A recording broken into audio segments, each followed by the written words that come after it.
Bonjour, alors comment investir dans les cryptos quand on n'a pas le temps? Vous avez peut-être des enfants, vous avez peut-être un job à plein temps, vous avez peut-être une vie bien remplie, vous n'avez pas le temps d'être tout le temps devant les écrans pour faire un bon suivi de vos investissements crypto. Ça, c'est un problème qui vraiment inquiète beaucoup de gens et moi aussi, ça m'inquiétait au début, hein. Moi-même, j'ai élevé 2 enfants avec un job à plein temps et j'étais à fond dans les cryptos depuis début 2017. La solution, c'est qu'il faut bien comprendre la différence entre le trading et ce qu'on appelle le value investing, qui consiste à investir dans un projet qui est actuellement sous-évalué et le revendre plus tard quand son prix aura bien monté. Dans le value investing, on peut mettre des ordres en avance, tandis que dans le trading, on doit tout le temps faire un suivi, hein, pour vérifier ce qui se passe et adapter nos ordres. C'est beaucoup plus court terme.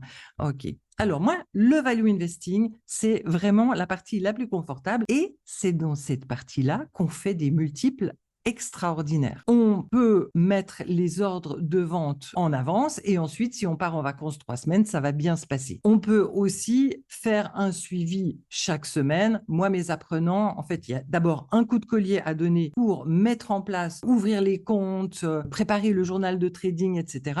Mais une fois que ça c'est fait en 1 ou 2 week-ends, ensuite, c'est vraiment 1 heure par semaine. Et on peut compter une deuxième heure si on veut vraiment bien se tenir au courant des projets sur lesquels on a investi.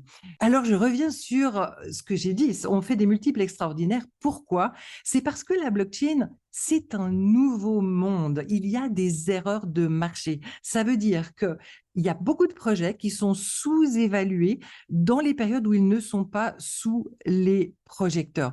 Pourquoi est-ce qu'ils sont sous-évalués? C'est parce que les investisseurs, qu'ils soient petits ou gros, ne sont pas assez matures pour évaluer correctement la valeur de chaque projet. Il y a des incohérences et il y a des prix super bas qu'on peut exploiter. Il faut exploiter ces incohérences. On est dans la meilleure période pour le faire. Moi, c'est ça ma passion, le value investing et le scoring. Je mets des scores, donc je sais lesquels sont sous-évalués.